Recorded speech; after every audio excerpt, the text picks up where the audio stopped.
All right, everybody, welcome to the Otherppl Show, a weekly podcast featuring in-depth conversations with today's leading writers. It is a books and culture show. I'm Brad Listi here in Los Angeles. It's great to be with you for this, the 1000th author interview in the history of this program. I can't believe that I've done 1,000 of these, and I could not be happier to welcome Susan Orlean back onto the program to be my 1000th author interview. She is celebrating the publication of a new memoir called Joyride. It is available from Avid Reader Press, an imprint of Simon & Schuster, and you will hear my conversation with Susan in just a bit. I do want to say a few quick words at the outset to mark the occasion, and mostly I just want to say thank you. First of all, to listeners, to everybody who has listened to this show and talked about this show and written about this show and supported this show through the years. I'm enormously grateful.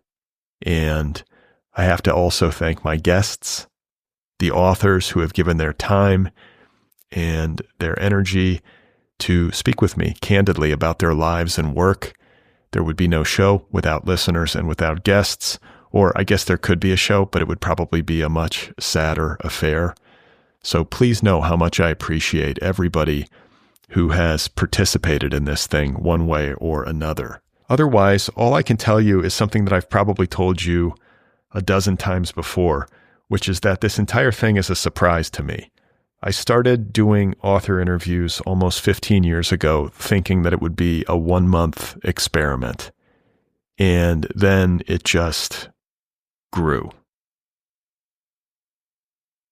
I did it, and I think that from the start, I really enjoyed it, and I got something from it that I felt was valuable and necessary, and maybe it was something that I was lacking in my life, some kind of human connection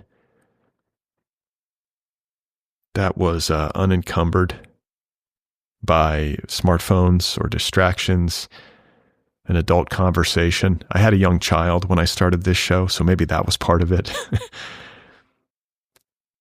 I guess I had some facility for hosting a show like this, and it also allowed me to feel like I was being of service to the literary community, helping other authors, making my creative life about other people rather than just myself and my own particular ambitions.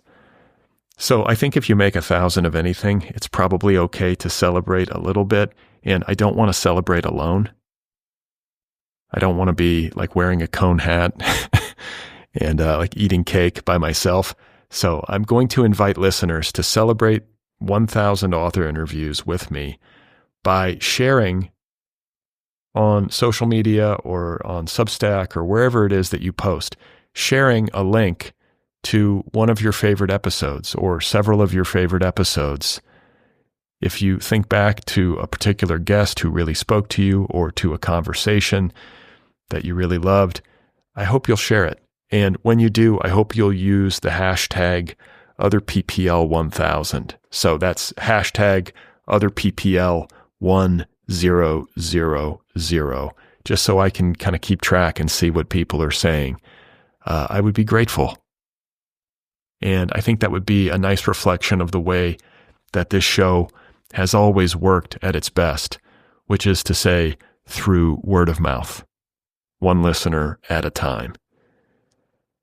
So thank you once again to everybody for being a part of this.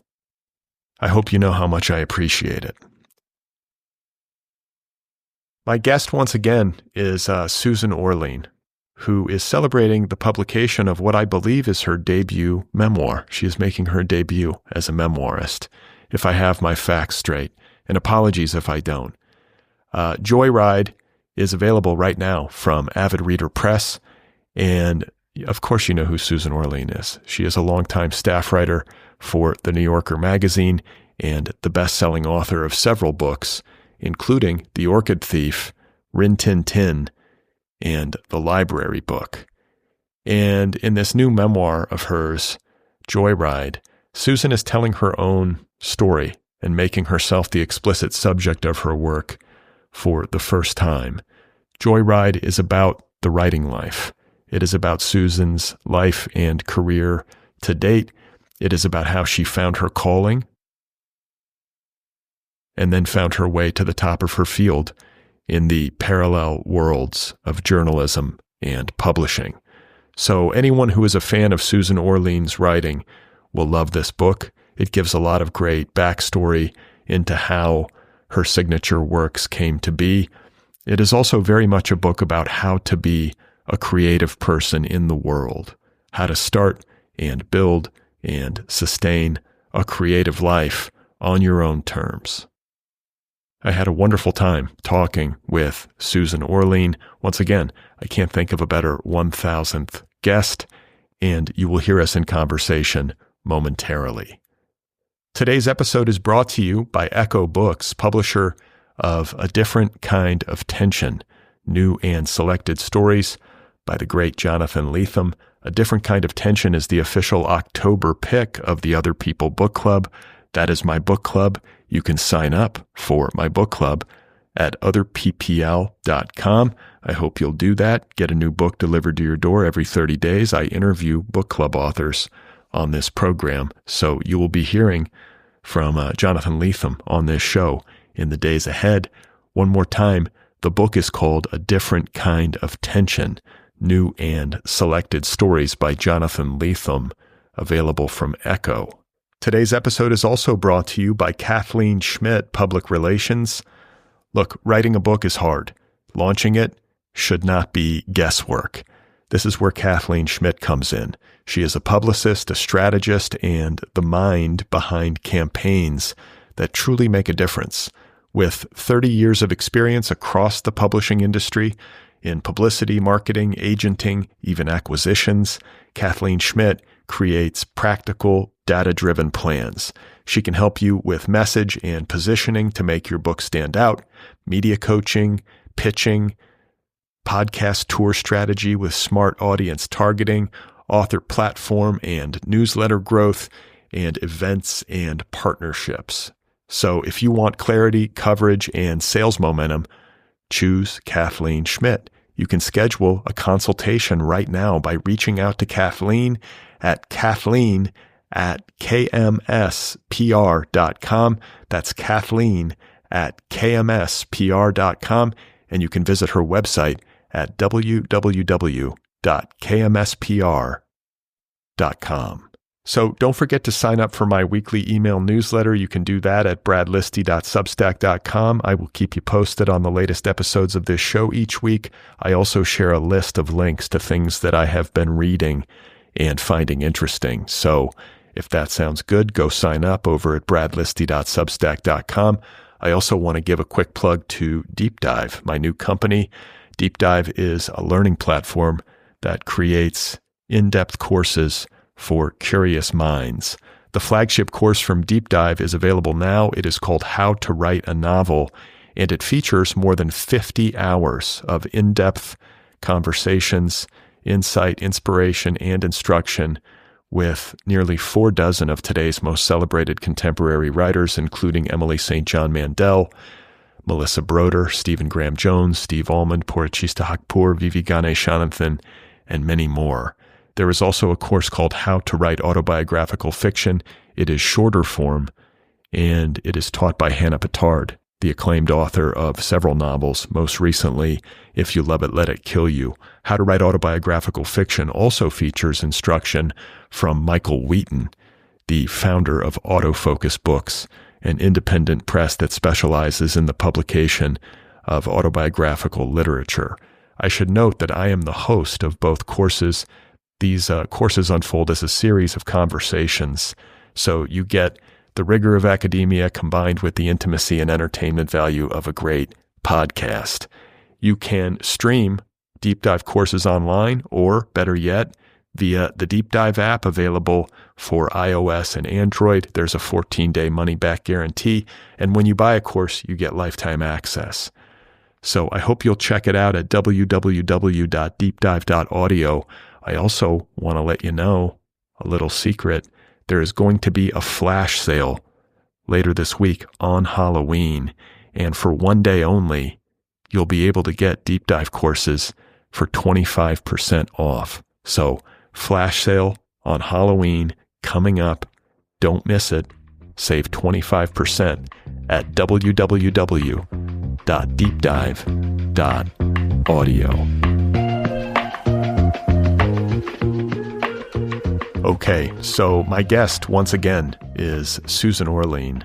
Her new memoir is called Joyride, available now from Avid Reader Press. Susan Orlean has been a staff writer at The New Yorker since 1992. She is the New York Times bestselling author of several books, including the library book, Rin Tin Tin, Saturday Night, and The Orchid Thief, which was, of course, made into the Academy Award-winning film Adaptation, starring Meryl Streep as a version of Susan Orlean. I am so pleased to welcome Susan back onto this show for a second time, and I'm grateful to her for helping me celebrate 1,000 author interviews. Here I am with Susan Orlean, and her new memoir, one more time, is called Joyride.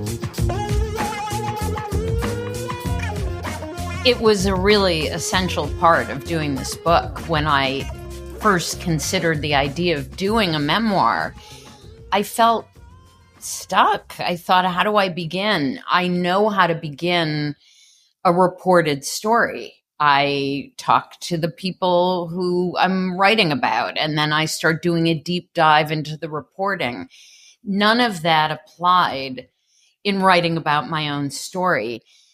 In addition, as you note, I didn't feel that I had the eagle-eye view of what part of my story needed telling. It's really difficult. I mean, it's amazing that so many people write memoirs because, oddly, I think it's very difficult to assess what about your life is interesting.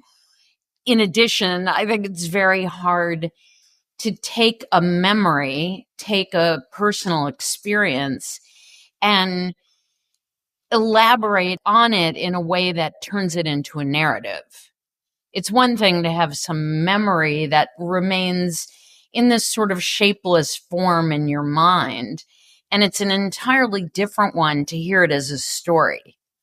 So it dawned on me that I needed to literally hear it with my ears as a story, as being told to someone who I began thinking of as a kind of stand-in for a reader. She was my typical reader, somebody who had a familiarity with my work, but really didn't know me as a person and could ask me questions that I wouldn't have thought to ask myself. So that was a starting point that led me to begin seeing the interior tale of my life as more of a book, a story to be told to readers. I'm curious to know if in the listening or in the reading of a transcript, if that was how you did it, if there was anything that you said in those conversations that surprised you. There weren't things where I literally was shocked, nothing like that. But hearing me describe my early days as a very untrained, inexperienced writer and how much bravado I had, that came as a surprise to me. I mean, really hearing that out loud, where I had never really thought about the amount of nerve it took to do what I did when I was 23 and had no experience and literally was knocking on doors saying, I want to be a writer and you should let me be a writer. The kind of confidence that I had, that was shocking to me, not in a bad way, in a good way, but it was certainly startling to hear it and think, boy, I have no idea where I had that nerve, where I got that confidence to say, but I want to be a writer, so you should let me write for you. I feel like maybe that kind of chutzpah works best when you're young. I think people are charmed by somebody who is earnestly interested in doing something and has the confidence to knock on a door and ask.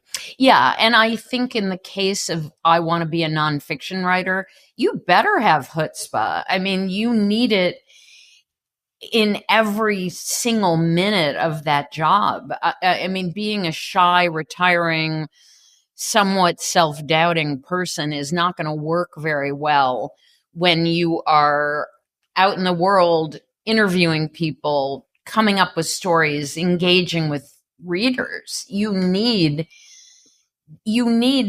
essential confidence, or you're not going to be able to do that job. So walking into a job interview with that certainty and determination, and when you're young, there's a certain amount of naivete where you don't think, gee, I'm not really qualified. It's good not to think about that. It's good to say, I really want to do this job, so you should really let me do this job. That's a good kind of naivete, instead of saying, well, I don't know, I don't have the experience.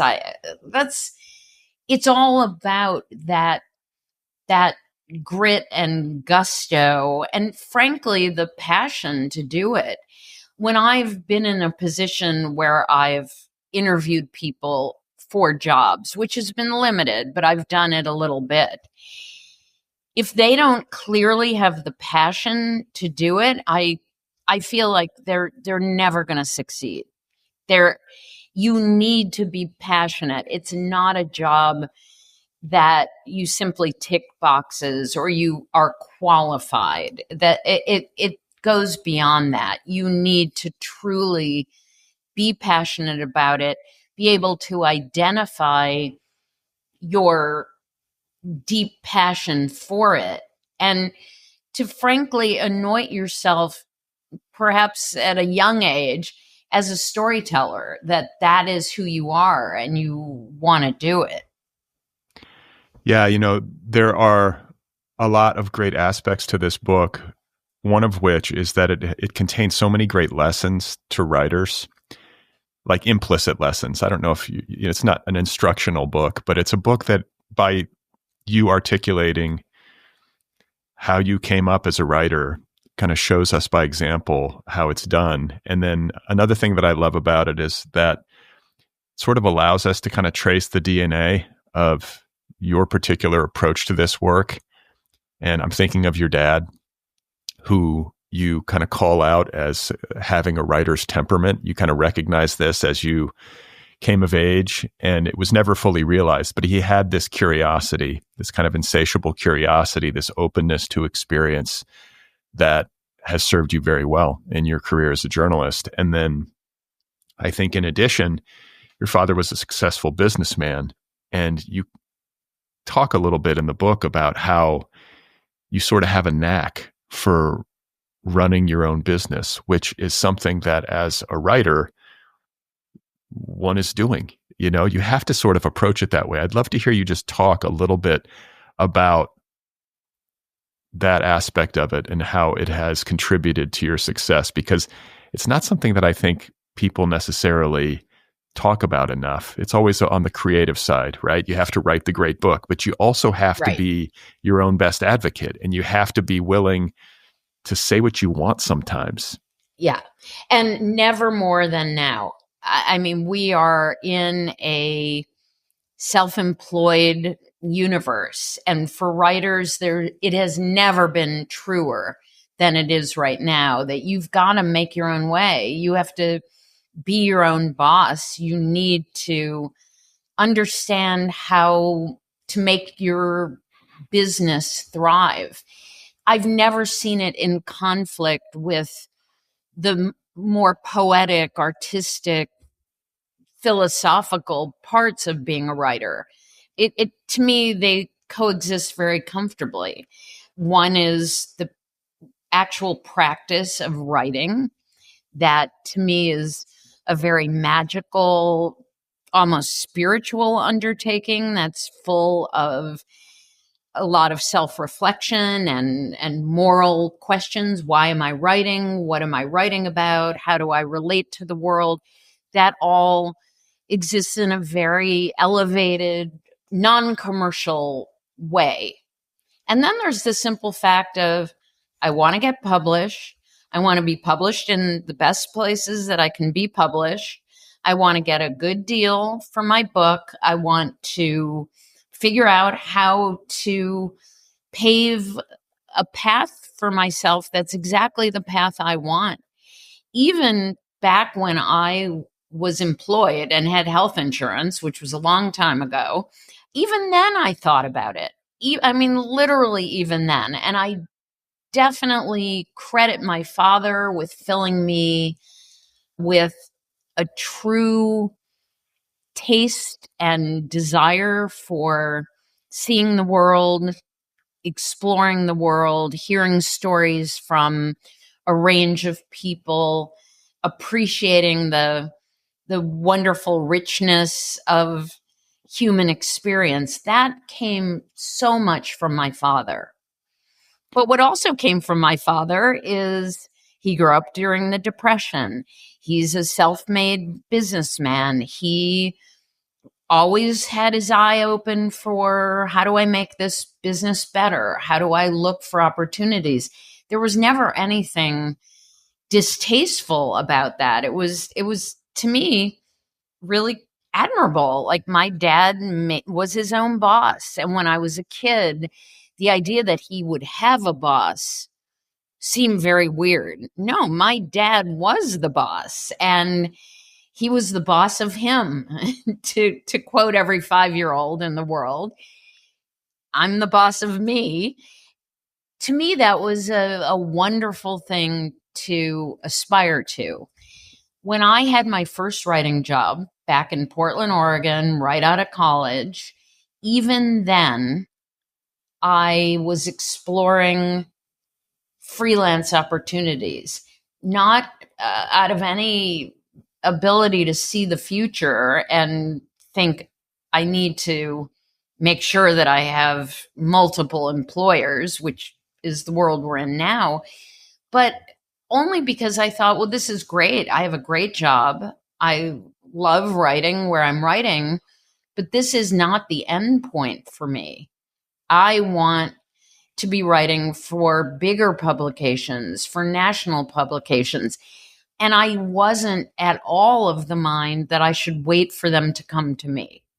I was in Portland, Oregon, which it didn't seem to me that people were going to come to me in Portland, Oregon. So early on, I reached out to them. And it was not the norm. I would say I was working with other people who were really smart and really capable and wonderful, wonderful, talented writers. But I do think I was set apart by that entrepreneurial drive early on.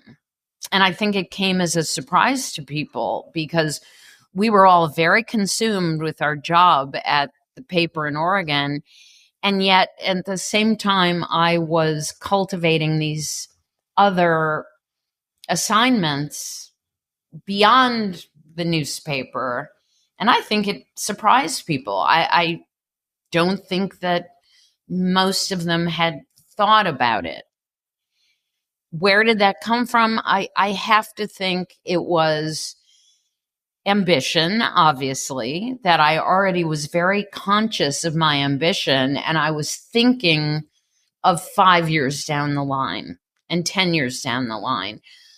I think also it was that existing sense from my dad of being my own boss. And I never shied away from it. I never felt it diminished me as an artist. I just thought it enabled me to do what I wanted to do. Well, yeah. And I think your mother too, harbored a desire to be a librarian. I think I remember reading. Yes. And so that's the other piece. I'd love to piece this together. Your father with this entrepreneurial spirit and this deep curiosity. Your mother, obviously, a big reader with a love of books. Both of your parents shaped by the Great Depression. Both incredibly industrious people who worked well into their old age. I want to say your father, he worked almost till he was 90 years old. He was working when he died at 92. And I remember talking to him when he was 90 something about he had been a lawyer who then became a real estate developer.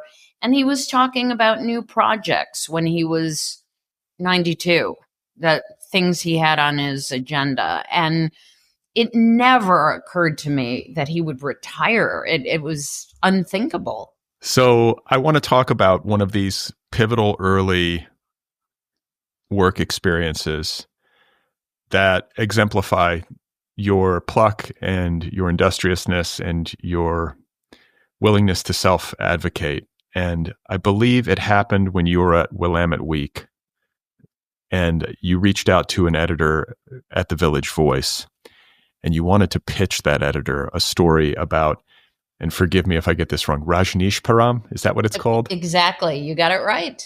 Okay. So, and for people who are listening who might not know what that is, they might know the documentary Wild Wild Country, which was on Netflix.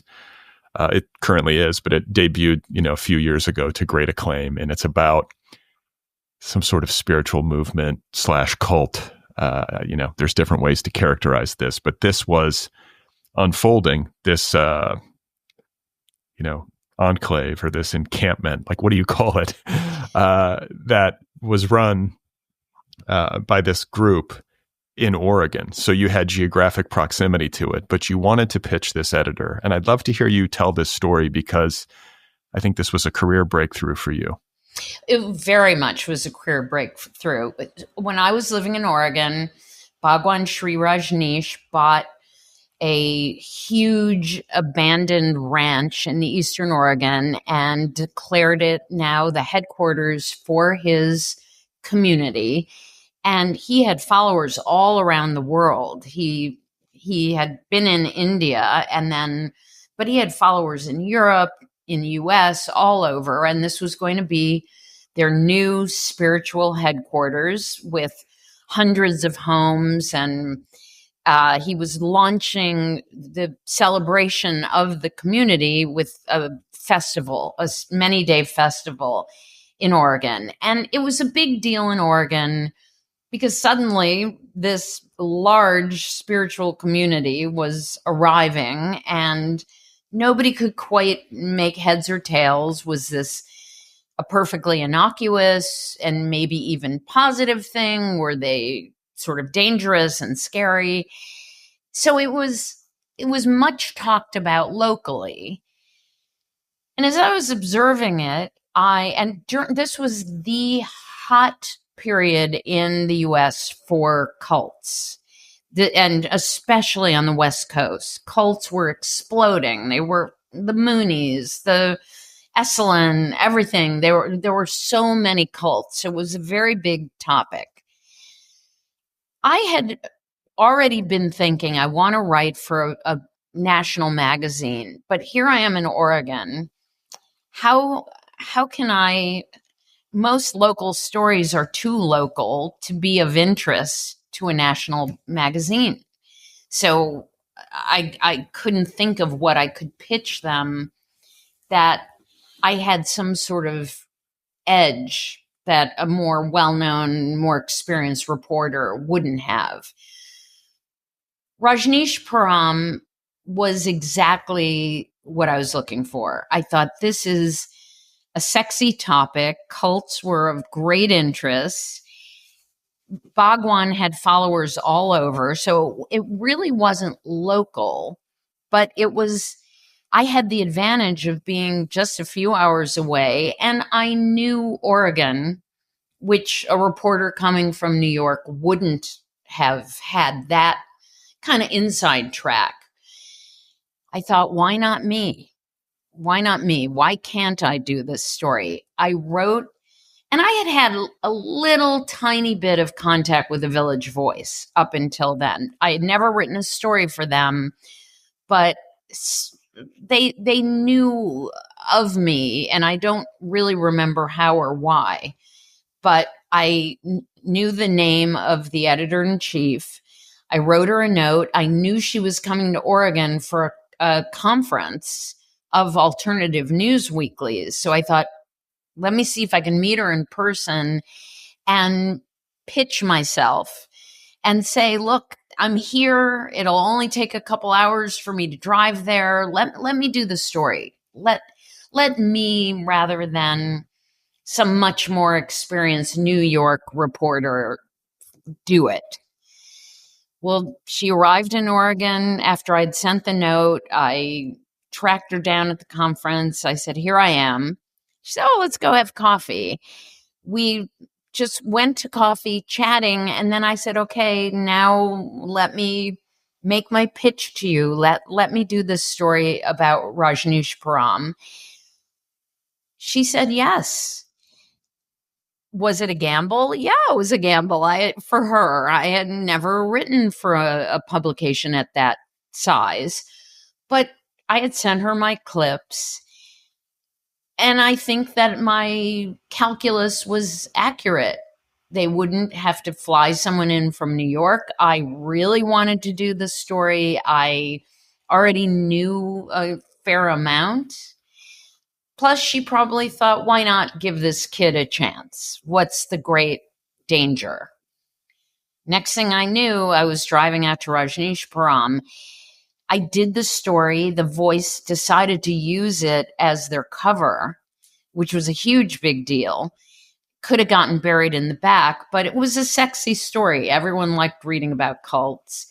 It was funny. It was weird. It was the cult itself. I think a lot of people were trying to figure out if it was as benign as it appeared.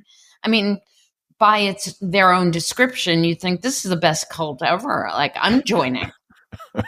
Well, and I want to say, because there's a very valuable lesson embedded into this part of the book, and it has to do with you arriving at Rajneeshpuram and being welcomed into the fold by the Rajneeshis, I think they were called, right? Yes. Or Rajneeshis. Or the and they called sannyasins. Sannyasins, yeah. Yeah, they had a lot of lingo. Yeah, but they welcome you in, and there is a bit of a dance that they did with you that at first I don't think you fully recognized, but you then kind of woke up to the game. And I'd love to hear you talk about that, because I think that's a very valuable lesson for a writer who's working in this mode. Oh, yeah. And I mean, this was absolutely choreographed. They paired me up with a very handsome, very charming male follower who was my sort of handler. But I was immediately smitten. He was, really good looking, really charming. And he inoculated me from being too cynical about the place. And in fact, he sort of romanced me the way when you're 24 or whatever age I was, and not a very experienced reporter, you can find yourself dazzled and charmed, and just you lose your perspective. And I wrote about this a lot in the book, because it's always an issue when you're doing immersion journalism, that part of you has to be seduced, has to let yourself become truly drawn in, or you're not going to be able to write the story. The challenge is to know when to say, wait a minute, I'm getting a little too familiar, a little too seduced.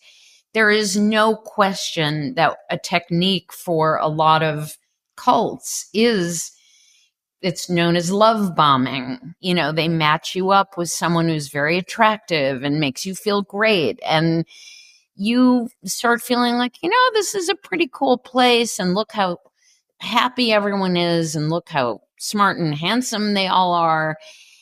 It worked on a lot of people. And as I told the anecdote in the book about how a cameraman who was there filming for one of the local television stations, joined. Like one day I see him packing up his camera equipment, and I said, "Oh, where are you going?" And he said, "Well, I've joined." He said, this place is fantastic, and I'm not gonna continue filming. I'm here. I'm staying." And it was talk about a shock. I thought, wait, whoa, you what? You're doing what? And it took me aback, and I thought, I see how this works. I can see how you get drawn in and you lose perspective. I wasn't there to write an investigative story, and I want to make that clear.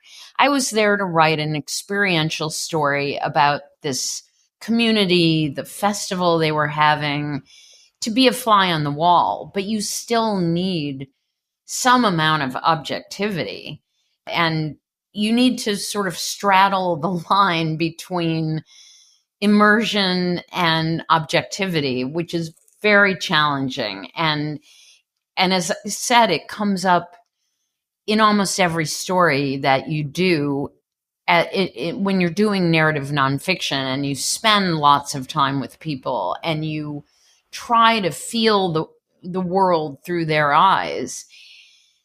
It's very, very easy to get a little lost and begin thinking, wait, where am I in relationship to this subject? So seeing a cameraman join, in the meantime, my photographer thought we had entered the circles of hell. I mean, she was really paranoid and really cynical and thought that we were being bugged and that we were on the verge of being drugged and kidnapped and kept there. So I had her whispering in my other ear saying, "Hey, this isn't as benign as you think it is." So it was a very interesting experience to have both of those going on simultaneously. It was a real lesson to me about the whole nature of reporting and how you have to constantly be taking your pulse and feeling out where you are in terms of your perspective on what you're writing about. And as I mentioned in the book, this is a topic that has been examined through the history of narrative nonfiction. It was the subject of the great Janet Malcolm book, The Journalist and the Murderer, that examines that whole kind of complexity of the relationship when you're reporting on something and you want to get close and you want to get people's trust and you want to truly be embedded in a subculture.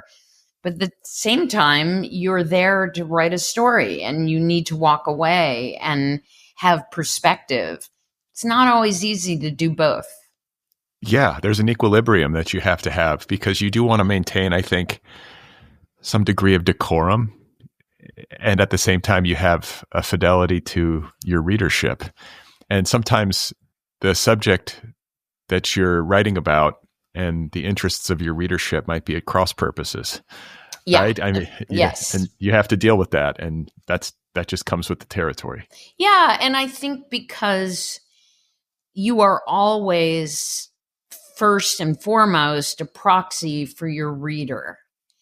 And that can sometimes snap you back to reality where you realize you're not there to advocate for the people you're writing about. You're there to explore a story on behalf of your reader, and that's who your loyalty is, and how you, I think, can then position yourself, which is, I want to be deeply in this story. I want to see it as intimately as I can, but I am an outsider and I'm here representing the people who are going to read the story and who are outsiders as well.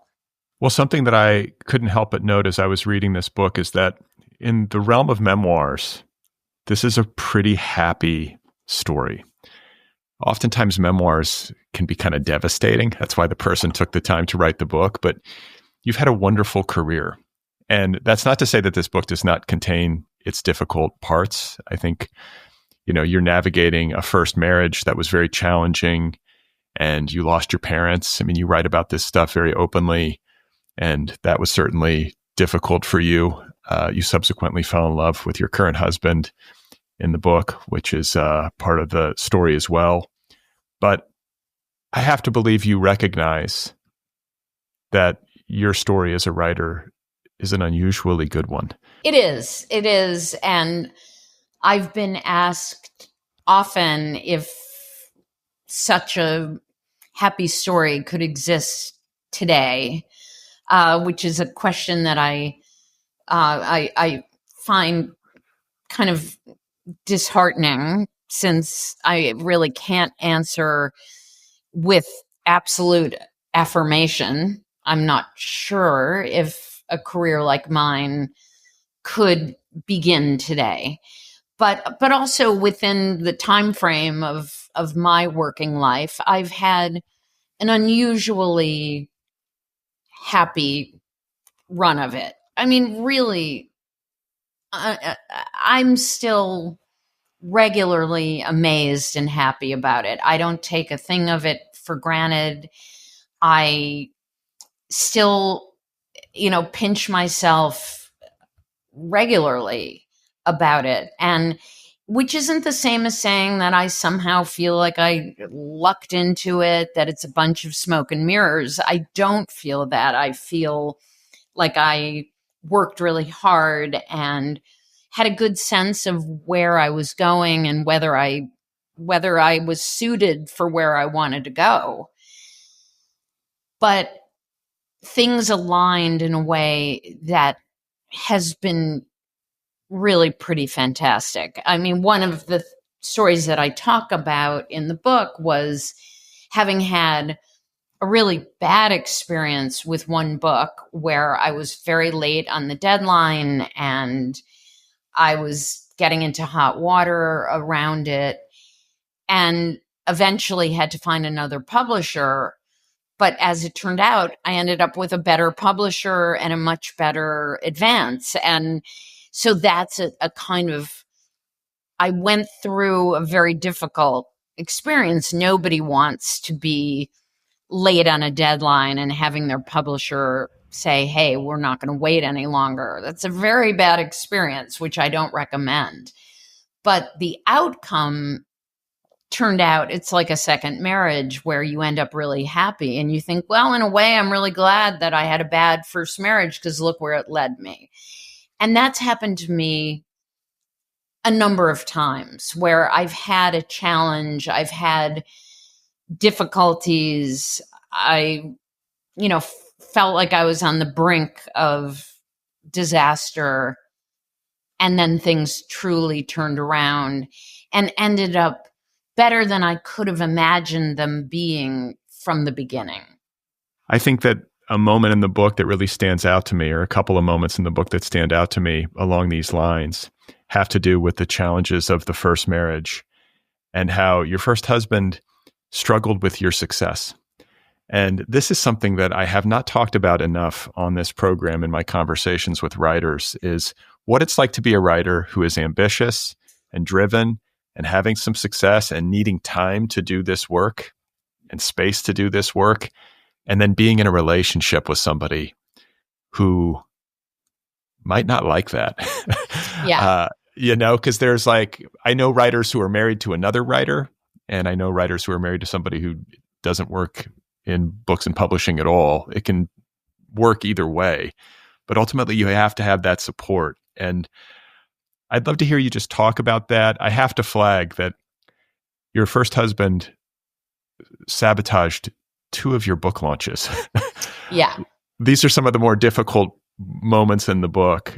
And I just think that it's a worthy thing to talk about, is how important it is to be in a relationship with somebody who understands the work that you do and supports you in it. I think it's a universal that we all need that. I think writing is such an idiosyncratic profession that you really need someone to roll with what that requires. It's rarely regular hours. It involves a lot of emotional up and downs. And I'm not saying that someone else with a different job doesn't deserve a spouse or partner who appreciates them. Writing maybe makes that even more so because of its odd shapelessness and the need. There are times when you just need to have quiet and be away and hunker down. And then that's not because you're some sort of hothouse flower, but you're creating something and you need focus and peace and quiet. I will also say that varying amounts of success are always challenging in a couple. I happen to think it's especially an issue between men and women. I think that there is a subset of men who are very threatened if they have a female partner who has more public success. My ex-husband was not unsuccessful, but he wasn't getting the kind of accolades that you can get when you publish a book, when you have a story in the New Yorker. I had a public success that clearly unsettled him. He was either jealous, resentful, whatever combination of emotions. It didn't sit easily with him. And yeah, he absolutely emotionally sabotaged 2 book launches. And when you figure you only publish a certain number of books in your lifetime, 2 is a very high percentage. And when I brought it up to him when our marriage was ending, I said, you have to admit this is not a coincidence. This can't be a coincidence that you tell me that you're seeing someone else the night of the book launch. I mean, what could be a more explicit way to cut my feet out from underneath me? And he was probably at the extreme end of people who can't share your happiness. But it was a very toxic and very sad component of our marriage, because I always thought, well, isn't this fun for you too? Like, what could be more fun? I'm having a big party. People are happy. I mean, to me, it seemed like it was happening to both of us. For him, it felt like he was being diminished by me getting that attention. And it was a very hard lesson to learn. I'm not even sure I learned a lesson except don't be with someone like that. Because I think there are many people who could say, this great thing happened for my partner. I'm so happy. Look how much happiness it brings for both of us. Look how much fun it is to enjoy this attention, this success, this financial gain, whatever. But yeah, that was a big part of my life. And it was, I felt like it was part of my story. And so even though it's certainly not something that I hope a lot of my readers can share, I mean, in their own life, but it was so much part of, again, I mean, when I talk about having a book contract that was in danger because I was late and then it turned around in a very happy way, I've had a lot of challenges that were really daunting. But in each case, the outcome was so much better than the thing that I had been grappling with, that I have to feel some enormous kind of happiness that it turned out that way, that it was trial by fire that turned out far better than I could have imagined. And I think you're alluding to your husband, John. And I just want to flag the lion, because this to me is an incredible gesture. The baby Yes. lion. You write about it. I think this was a Valentine's Day surprise. Yes, it was our first Valentine's Day together. And I thought, this new boyfriend, let's see how it goes on Valentine's Day. And in the beginning, he was making me think it wasn't going to be a very good Valentine's Day. He kept kind of equivocating about what we were going to do. And he said he bought me tickets for The Lion King, but it wasn't on Valentine's Day. So I thought, that's not the best Valentine's Day I can imagine. Then he said a friend was coming over, and I thought, oh, that's really not a very romantic Valentine's Day. At last, the doorbell rings, and what is there for real? A 2-year-old African lion with his handler. He didn't come alone. He came with a handler and 2 New York City cops, as a matter of fact, for me to meet and pet and see up close. And my husband, well, he was my boyfriend at the time. He knows I love animals. I really do. I'm just crazy about animals. And this was so outrageous and fabulous and unimaginable, literally unimaginable, that in the beginning I felt like I was hallucinating. Like there's a lion I was living in New York City in an apartment, and I kept thinking there is a lion in my apartment. And it took me, honestly, like I was just like squeaking. I couldn't wrap my mind around it. And he had arranged it knowing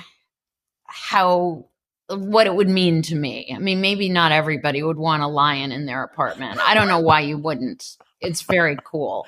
But it was also such a sort of harbinger of who he is and how well he knows me and how much pleasure he got out of seeing me happy. And that was the big difference between my first husband, who unfortunately found it unsettling to see me happy. Well, I want to talk about the New Yorker. I can't leave this conversation without talking about the New Yorker. There's a lot that we're not going to get to because you were in Portland and then you're going to be in New York. So people who want to know the full story will have to read the book. But I think we have to discuss how you got your foot in the door at the New Yorker in a very kind of conventional way, really, an old school way. You sort of showed up and dropped off some clips at the office, right? Yeah, I had overheard, I was sharing an office with a friend. I overheard him having a conversation in which I heard the phrase talk of the town and looking for writers, and my ears just perked up. And when he got off the phone, I said, "Did you say that they're looking for writers for Talk of the Town?" Unheard of. I mean, the New Yorker famously, particularly in that era, which was 1986, they did not look for people outside their sort of inner circle. And people came because they were friends of people who already work there, or somehow already, or they filtered straight from Harvard to being typists at the magazine and work their way up. It just was really rare that they even hinted at being open to complete outsiders. And I picked up the phone so fast, I practically melted it and said, "Hi, I hear you're looking for Talk of the Town writers." And, the person on the phone very curtly said, "You can bring clips." So I collected my little pile of clips and thought, well, I'm going to take them in person. I don't want to mail them in. And somehow I imagined I would show up in person and they would be so beguiled that I would be hired on the spot and they'd bring me into the office. And, it was just all going to be beautiful. I showed up and the receptionist was behind a glass window that had a little slot like a bank. And I said, "Hi, I'm here to bring my clips for Mr. McGrath," who I knew was the person in charge of Talk of the Town. And she just was not moved at all. And very snootily said, "Well, you can just slide your clips through the slot."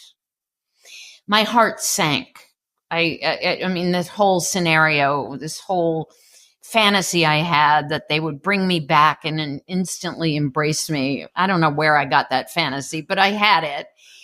So I pushed my clips under the slot and I was really heartbroken.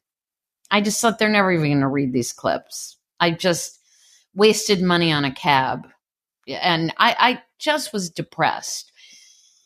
I walked home, which was a pretty long hike because I just was so blue about it and was ruminating about this lost opportunity. And I felt like I could never send my clips again, that was my one shot.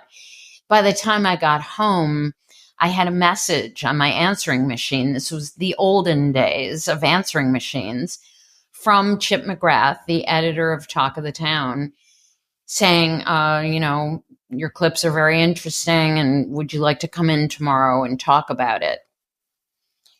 I nearly died. I was both so excited and in such shock, so ecstatic and so astonished.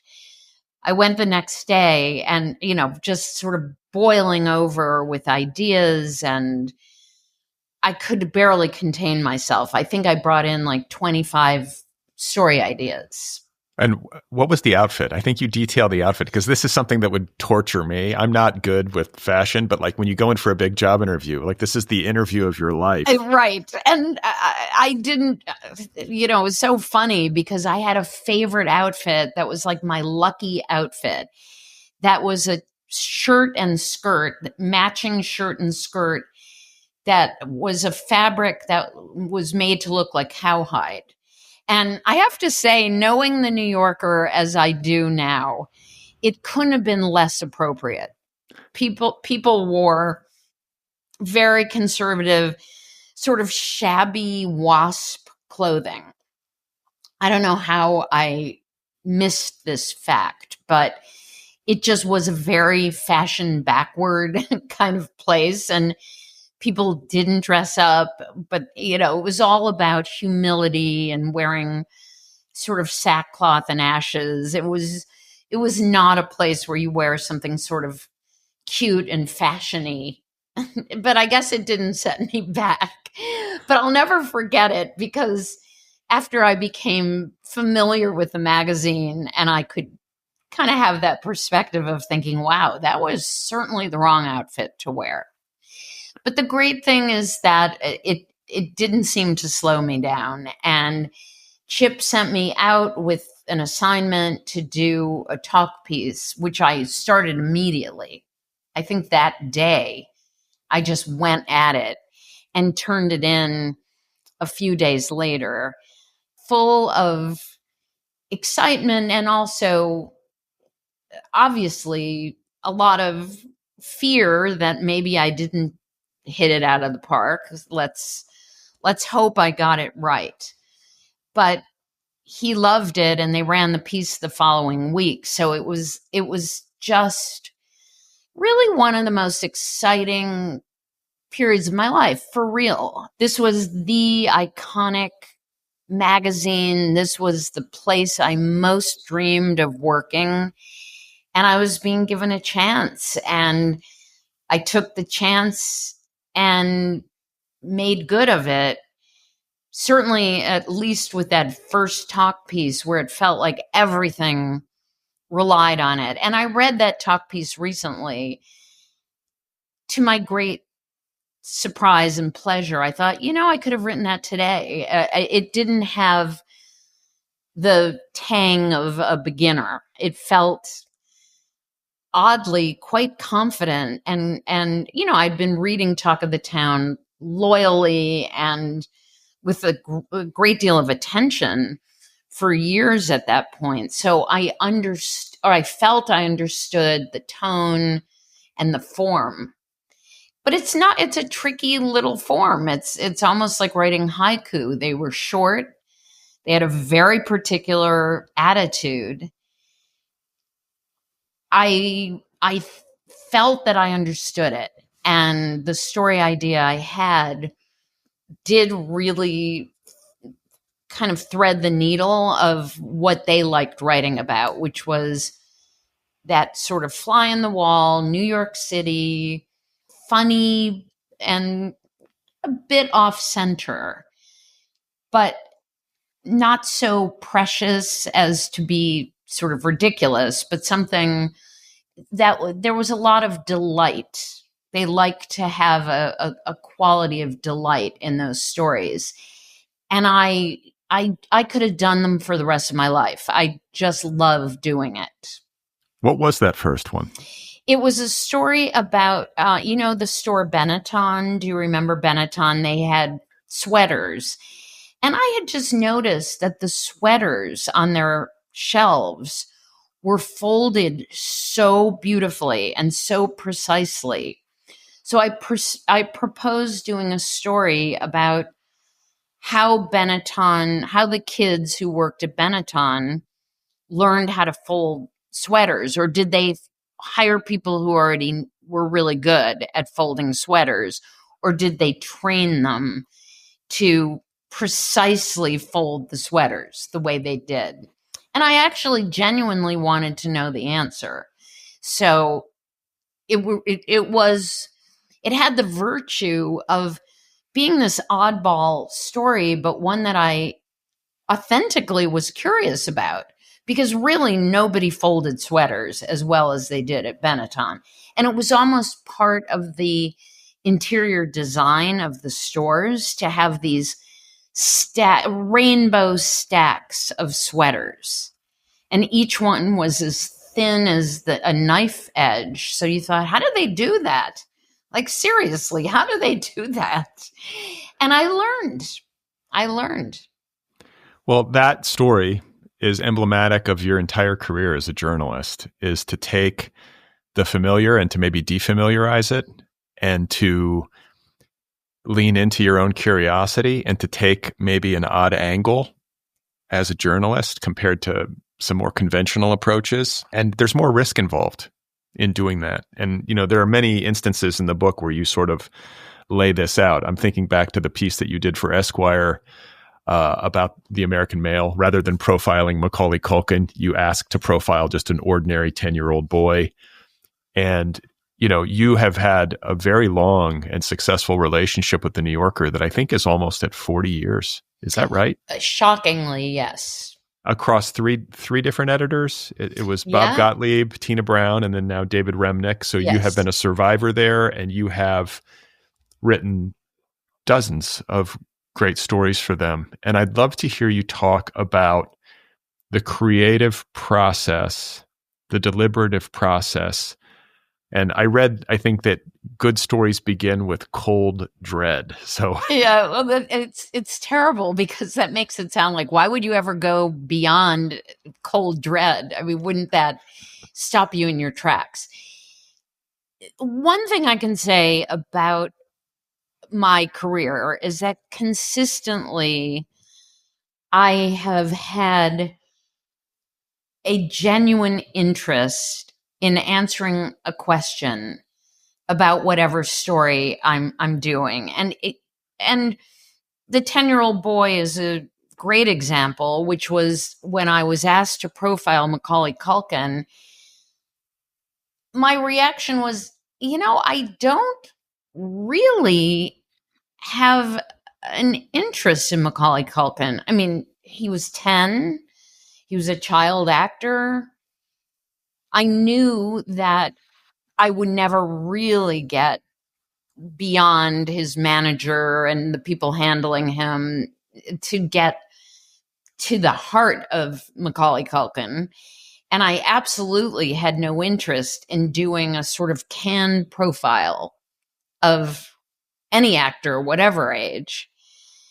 On the other hand, when I thought about a 10-year-old boy, and I was at this point, person in my 30s, and I didn't yet have children, I thought, now that's interesting. That's really interesting. What is it like to be a 10-year-old boy? Ever, but in this moment in time, what's it like to be a 10-year-old boy?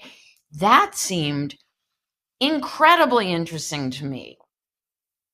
And I felt like nobody but a 10-year-old boy could tell you for real what it was like to be a 10-year-old boy. It was just this exotic species that I had no knowledge of.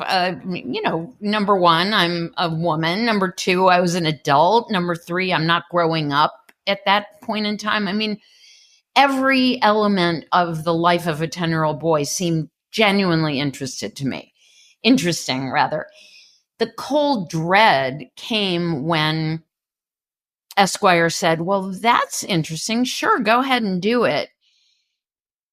And then I thought, what am I doing? This is a really hard story to do. Profiling Macaulay Culkin is a walk in the park. We all read about celebrities. We all enjoy. I mean, our requirements for a celebrity story are very low, which is just tell me a little kind of, tidbits. We're perfectly happy, and I include myself. I read about celebrities. It's a very, very low bar to maintain your interest in reading about a celebrity. To say to people, I'm going to write a profile of an unknown, unextraordinary 10-year-old kid who lives in a suburb in New Jersey. After first thinking, my God, this is the most interesting thing I've ever thought of in my life, then I thought, oh my God, this is the most difficult story I can imagine. How am I going to convince readers that they are willing to spend a nanosecond on this story? And, I'll tell you, Brad, it's funny because that story, which is the quintessence of my career, it's the quintessence of a story that doesn't have an elevator pitch. It couldn't be less big, bold headline. It's been anthologized the most. It's been used in syllabuses the most. It's clearly the story that people remember the most.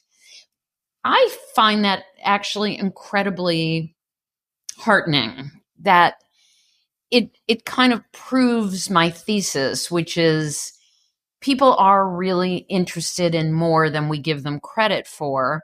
But in addition, if you write a story with real passion and real curiosity, you can make it the most compelling story on the planet. That the writer's passion and curiosity is the engine for a great story. Can you write about anything? I secretly think you can. I think if you really have genuine abiding interest in something and you're eloquent and a good writer, you can make anything interesting. I mean, look at John McPhee. Talk about a career that defines narrative nonfiction. He has made a career out of taking subjects, not to be perverse, not to be contrary, but he takes a topic and he is truly interested in it. And you become interested in it because he shows you why it's interesting.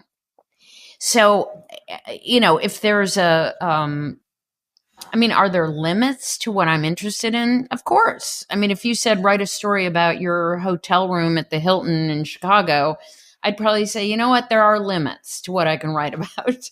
And but also I have no curiosity about it. I really don't. So, that is necessary.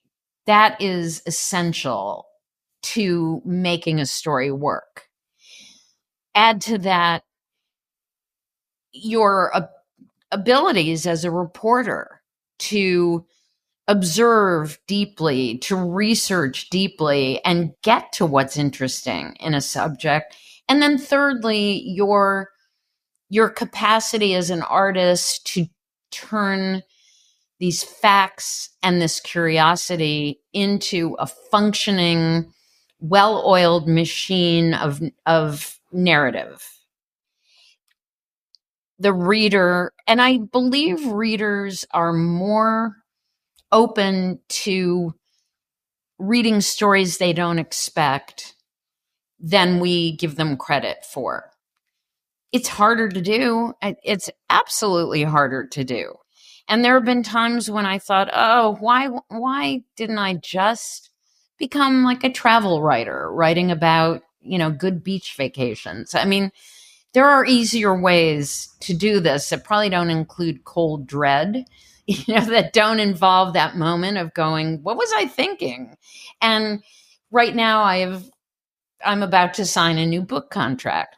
And in the beginning, I thought, oh my God, this is the most interesting story in the world. It's so interesting that I'm literally going to die if I don't get to write a book about it.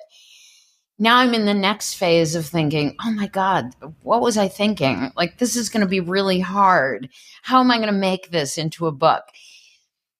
I think now, having done this now for 40 years, I at least have the experience to know that those are phases that are natural and maybe even necessary to doing this kind of work. That there is the initial thrill of feeling that I've landed on something I'm genuinely curious about, and then the fear of thinking this is going to be difficult. This isn't so easy, and maybe I was wrong. Maybe this isn't maybe it really can't be a story. So it's a dance between those emotions, and obviously you need to grapple with that and find your confidence to override the realization that it's difficult, and these stories rely an enormous amount on your talent as a storyteller, your ability to bring to life a story that might seem rather inert on the page. Yeah, I mean, I think the story that you just told, going back to this Esquire piece and everything else that you said, is so emblematic of your career as a whole. And there are some key lessons that I took away from your memoir, which is that you always have followed your authentic curiosity. And when your authentic curiosity was absent, you noted it. You had a very keen awareness of that, and you had the courage of your convictions to really lean into it.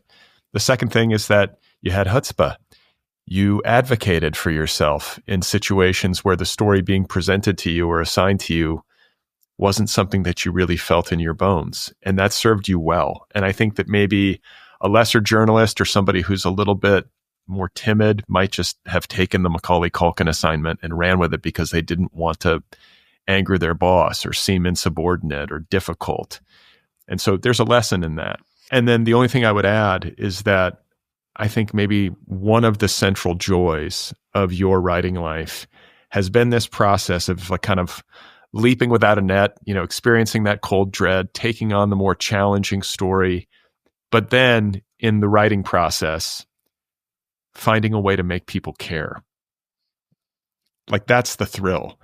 Like I'm going to write a story about orchid thieves, and you don't know anything about flowers or care anything about this, but I'm going to make you care. I'm going to draw you in. I'm going to seduce you into reading the first line and then the second line and all the way through.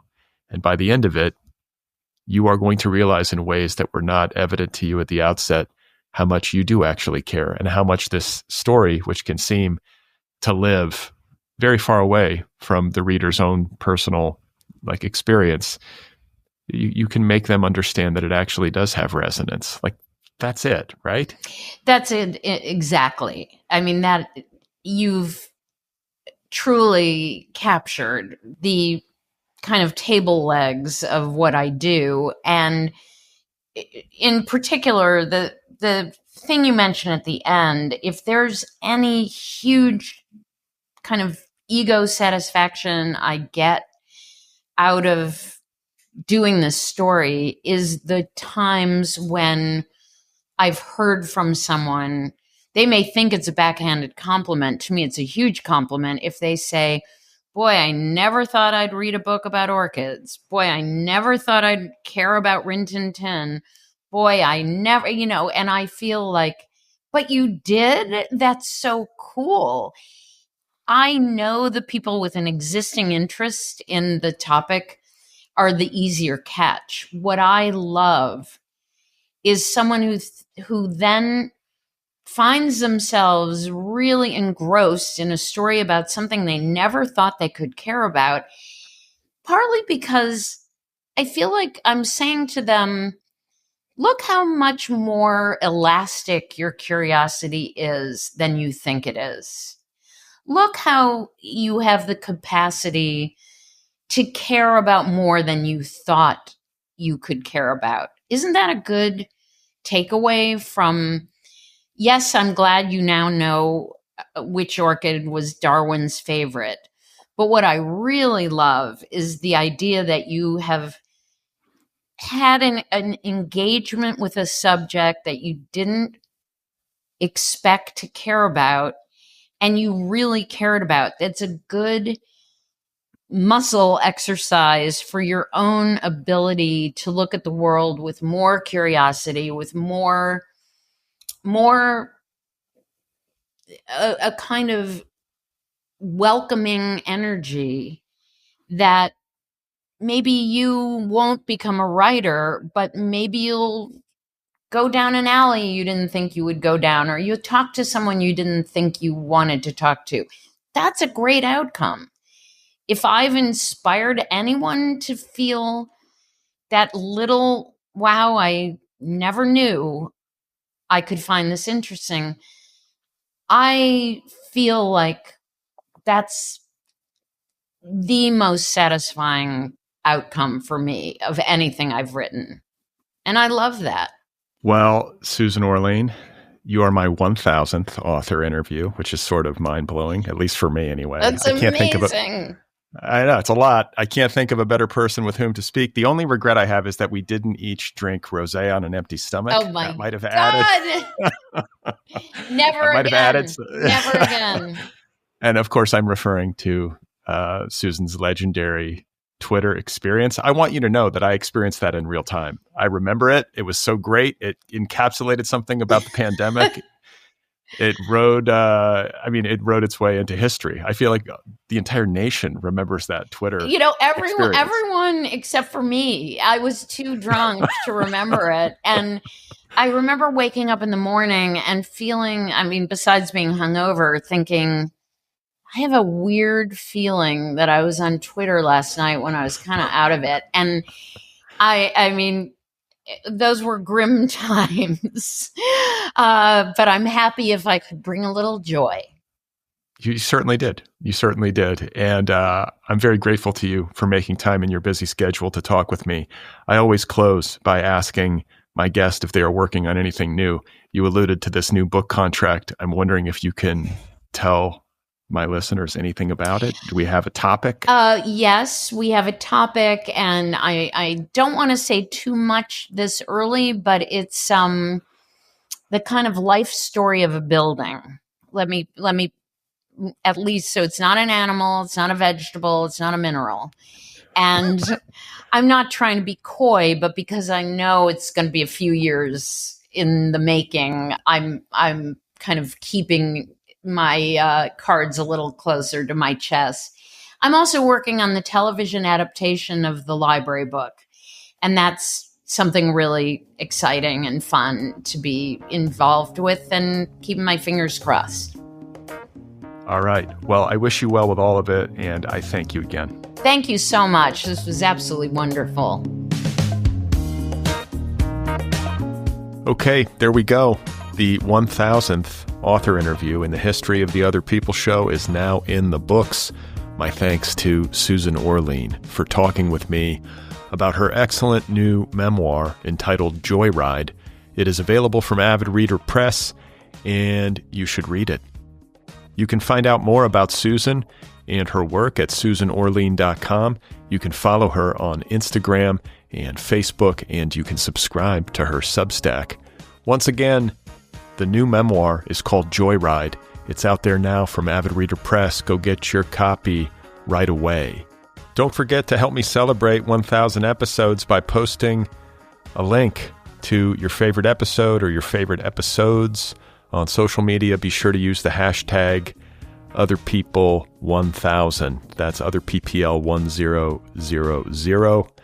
And don't forget to subscribe to this show wherever you listen. Hit the subscribe button. You can also follow me on social media. I'm on Instagram and Blue Sky. You can sign up for my weekly email newsletter over at bradlisti.substack.com. And if you love this show, if you get something from it, if you listen week after week, I hope you'll support the show over at patreon.com/otherpplpod. Help keep this thing going for another 1,000 episodes. Patreon.com/otherpplpod. If you want to join my book club, or if you want to get an Otherppl t-shirt or a sweatshirt, you can do all of the above at the show's official website. That's otherppl.com. And don't forget about Deep Dive, my new company, and its flagship course, How to Write a Novel. It's a really valuable resource for writers, and I hope you'll check it out at www.deepdive.audio. Don't forget about that flash sale coming up on Halloween. For one day only, save 25% on Deep Dive courses. One more time, the website is www.deepdive.audio. Last but not least, if you have a moment and you want to do me a favor, please rate and review this program wherever you listen. So give it a rating, preferably like a 5-star rating. Write a little review, preferably a positive / a glowing review. It helps the show in the algorithm, and it helps it find new listeners. Okay, I think that does it for this episode. Thank you for being here as always. I will be back on Thursday for a brand new episode of Brad and Mira for the Culture, this podcast's weekly pop culture assessment. I will, of course, be joined by my friend and co-host, Mira Gonzalez, provided she is not experiencing some sort of catastrophe that requires her to cancel, which happens often. You know, you're just going to have to wait and see. Brad and Mira for the Culture coming up on Thursday. Stay tuned.